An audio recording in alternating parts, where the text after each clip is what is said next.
Section 1. You will hear a student and an advisor talking about facilities at a college. First, you have some time to look at questions 1 to 5.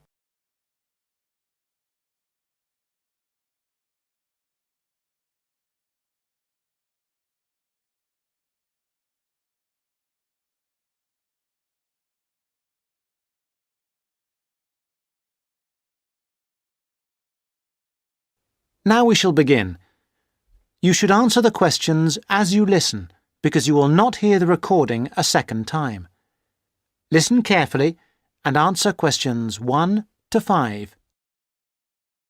Hi, I wonder if you could help me. I'm starting a course at Glenfield in a few weeks.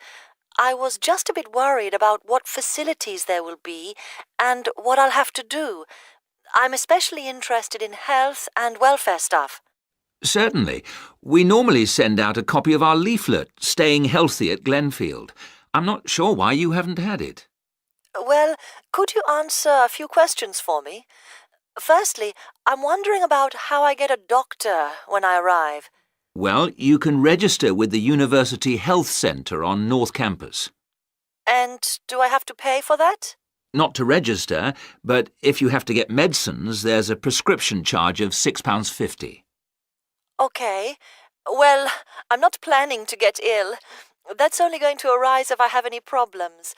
So, should I just go along when I arrive? That's what we recommend for peace of mind, but it's not compulsory, and if you don't live inside the catchment area, you can't in fact register there. Where do you live? Well, at the moment I'm staying at the Backpackers Hostel in Hill Street, but I will be moving from there shortly, somewhere nearer. Well, there's a map at the centre which shows you the area that the university practice can accept people from. It's what we call the yellow zone. If you live outside that area, you have to find another medical centre to register with.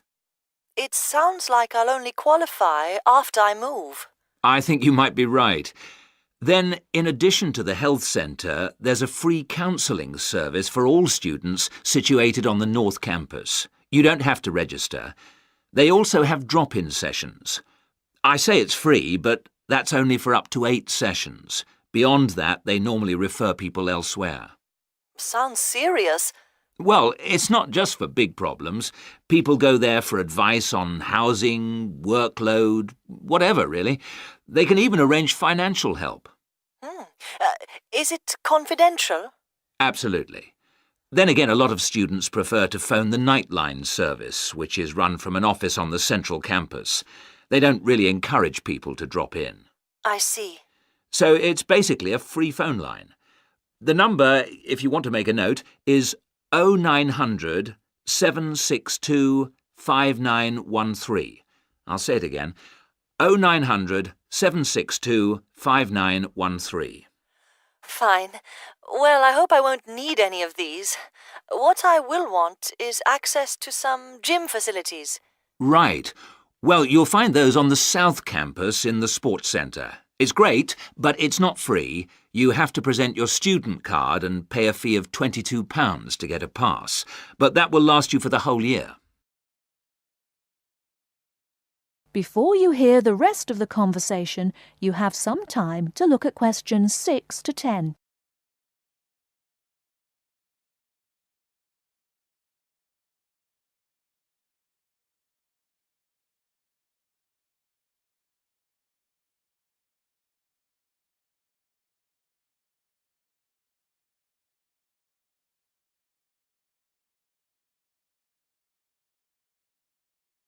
Now listen and answer questions 6 to 10.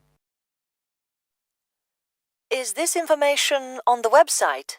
I'm afraid not. I can send you some leaflets or even resend the whole information pack if you give me your details. Could you send the whole information pack, please? Yes, that's fine. I'll have to take down some details. Could you tell me your full name? Sonia Orr. S-O-N-Y... No, I'll spell it. S-O-N-I-A. Then Orr is O-R-R. Orr. OK. And you said you were on Hills Road? Yes, but don't send it there as I'm about to move. I'll give you my new address, which is 22 Winter Gardens. That's Glenfield. And the postcode? Oh, yeah, that's GF23 9BQ. Fine. Now, we're doing a bit of data collection about who uses our services at the moment. Can I just ask a few more questions? Yes, that's fine. OK. If you're an international student, what country are you from? I'm from Switzerland. And how old are you? I'm 24. And finally, which course are you enrolled on? Right, well, that's a bit complicated, since I'm hoping to switch to economics and history. But at the moment... I'm down to do economics and sociology. It's a joint degree. OK, I'll put that. Great. Well, I'll pop the information pack in the post, and you should get it soon. That is the end of part 1. You now have half a minute to check your answers.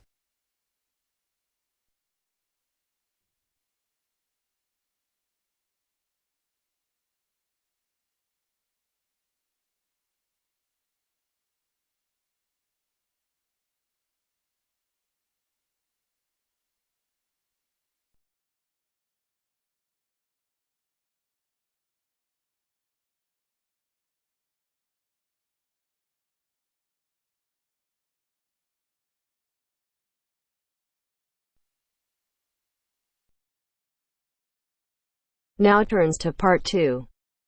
Part 2. You have just arrived at the student hostel where you will live during the term. The manager is explaining the rules and another student is asking questions. Listen to the conversation and complete the form. First, you have some time to look at questions 11 to 16.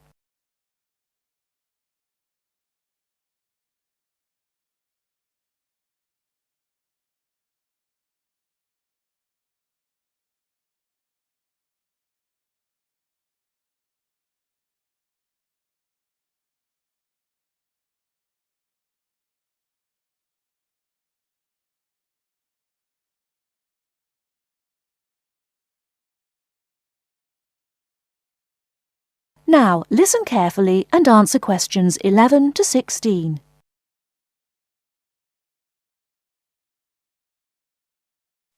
Excuse me, I want to ask you about the charges for meals. Are they the same as they were last year? No, I'm afraid they're not. We've managed to keep most of them the same, but we've had to increase the charge for breakfast. How much is it now? It's $2.50. It used to be $2. I see. What about lunch? It's unchanged, still $3. Does dinner still cost $3? Yes, it does. We've managed to keep the prices down this year, but the best deal is the 3-meal plan for $48 per week. We give you vouchers to present when you come into the cafeteria, and you get 21 meals for your $48. That works out to a little more than $2 a meal. The 2-meal plan is also at last year's rates of $36 per week. We give you vouchers for that too. My sister was in this hostel before me. I'm sure the hours for breakfast used to be longer. Yes, they were. They used to be 7 to 9:30, but to keep our expenses down, we made them 7 to 9. Lunch is the way it was, though. Hold on, dinner, 6 to 7:30, isn't that a change? Yes, it is, and in fact the form is wrong. It used to be 5:30 to 7:30, but now it's 6 to 8 p.m. 6 to 8 p.m, that's good. So, which plan would you like? I'd like to think about it, please. I need to check my lecture schedule. Before you hear the rest of the talk, you have some time to look at questions 17 to 20.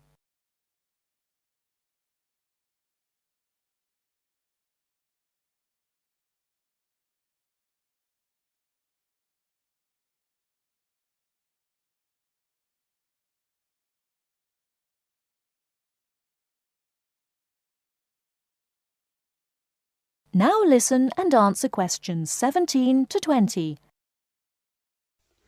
Can you tell me how to get to my room, please? Of course. You're in the new wing, which is very freshly painted and pleasant. But I'm afraid you're going to have to go to a couple of other offices before you can have the key. You're in the admissions office now. Leave this office and turn right and go to the end of the hall.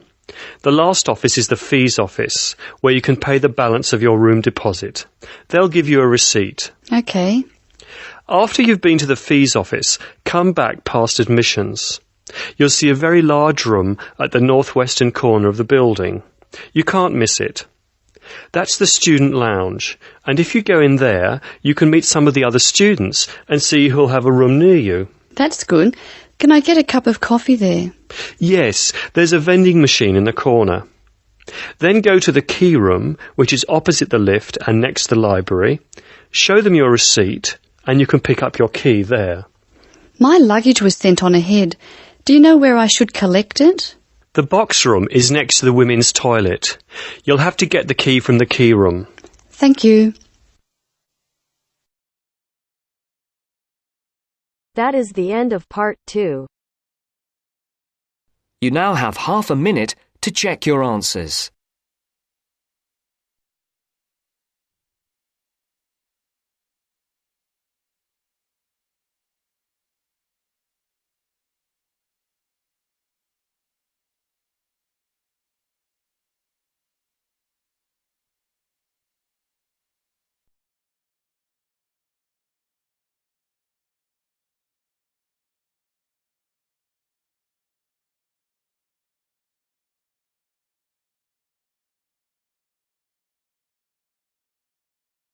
Methods course. A girl called Leela and a boy called Jake having a seminar with their tutor. Now you have some time to look at questions 21 to 24.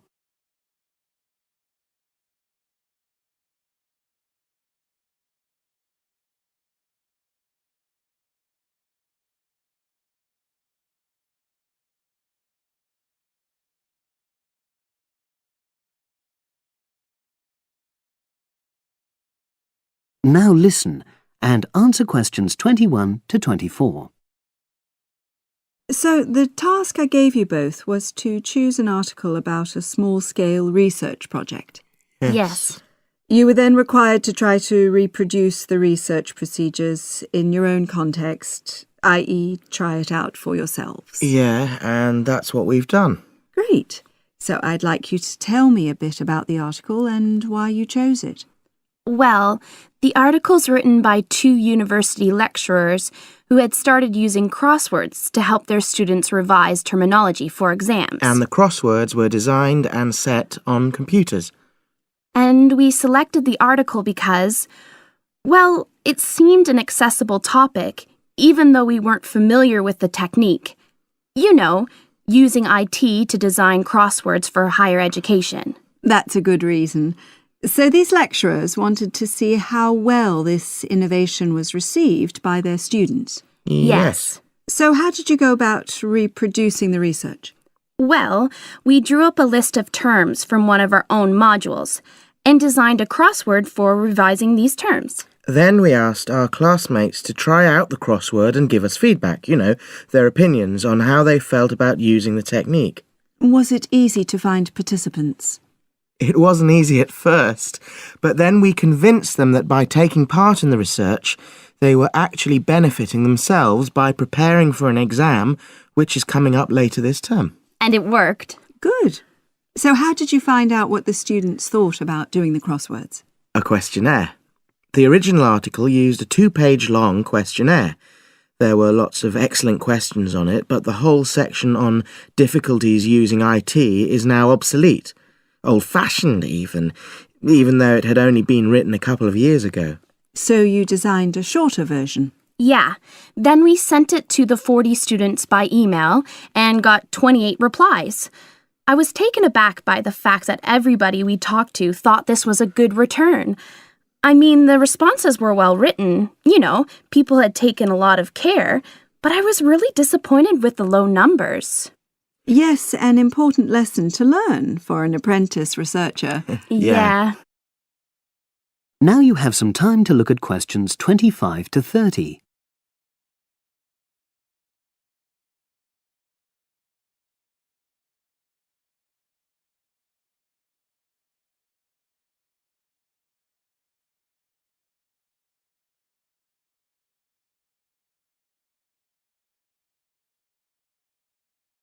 Now listen and answer questions 25 to 30.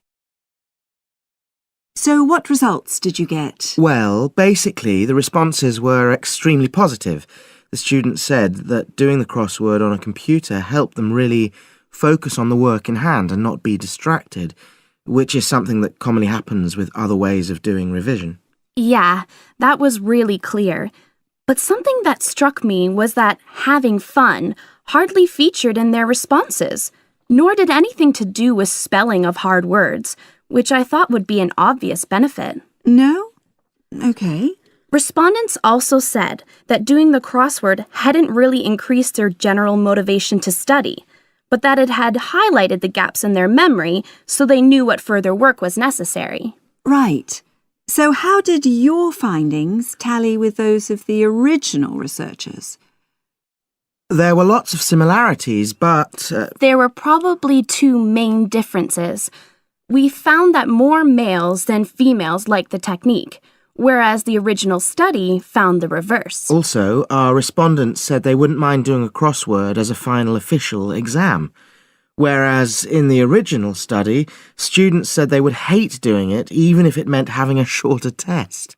But of course, both sets of respondents said they'd be interested in doing more crosswords for informal purposes, revision, and so forth. Right. So let's have a think about the whole project and what you've learned from doing it. Well, it was very time-consuming. Yeah, and I don't think we managed that aspect very well. It could have been worse. I mean, we didn't have a lot of data, so we didn't have to spend ages processing it. And of course, we'd already done a course on numerical data processing, so there wasn't much new there. Yeah, that's true. Anyway, I think we designed our questions well so that they gave us manageable data. Yeah, it really helped having the original study to guide us, as it were. And that helped us to see what a good research instrument is. What a good questionnaire should be like. Absolutely. We got a lot from that. But when we were writing up the project, I'm not sure whether we'll know how to acknowledge the work of the original study. You know, our referencing. No, that's something we'll both have to work on in the future. Actually, that part's been great. Finding ways to share and support another person. That's the real plus from the project, learning ways to do that. Well, it's obviously been very successful. That is the end of part 3. You now have half a minute to check your answers.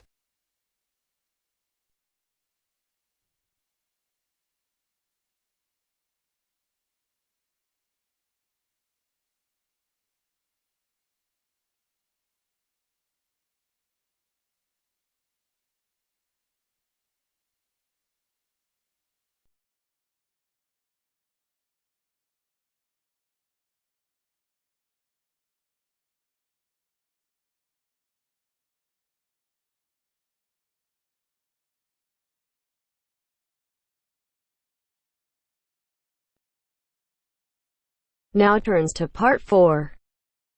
Part 4. You will hear the speech made by Mr. Samaranch on the opening ceremony of the Olympic Games. Listen and complete questions 31 to 40.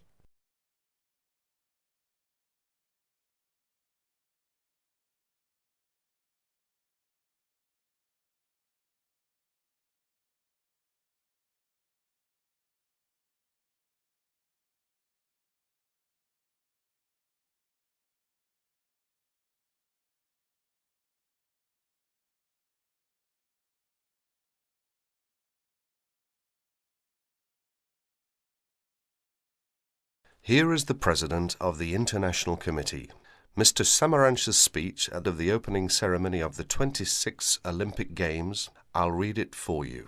On behalf of the International Olympic Committee, it gives me great pleasure to welcome you to the Games of the 26th Olympiad, Sydney 2000.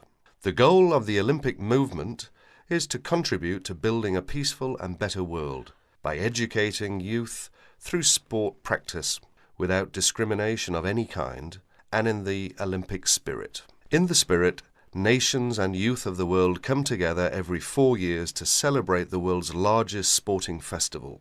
SOCOG has organized these sporting competitions in consultation with the international federations, responsible for each sport. This is through nomination of technical officials, specification of technical requirements, and the cooperation with IOC and SOCOG on venue and other preparations. We thank each international federation for their vital efforts in the preparation of these Millennium Games. The Sydney 2000 Olympic Games is also the centenary of women's participation. With a record number of events and disciplines for women at the Games, the Olympic movement continues to recognise and support the vital role of women in sport. As we embark on a new millennium, it is the Olympic Games that will continue to unite the world and celebrate humanity.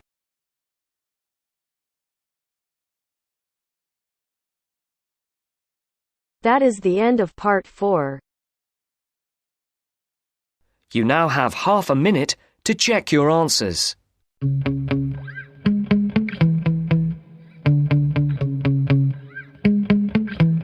Yeah. Sometimes I get so mad, there's no controlling me. My thoughts get so bad, I'm like, I might grab a bat, I don't know. My wrath, my blood boils over like, oh God, here goes. I lost all feeling from my head to my toes. You said some shit that I can't let go, so just stay tuned for the rest of the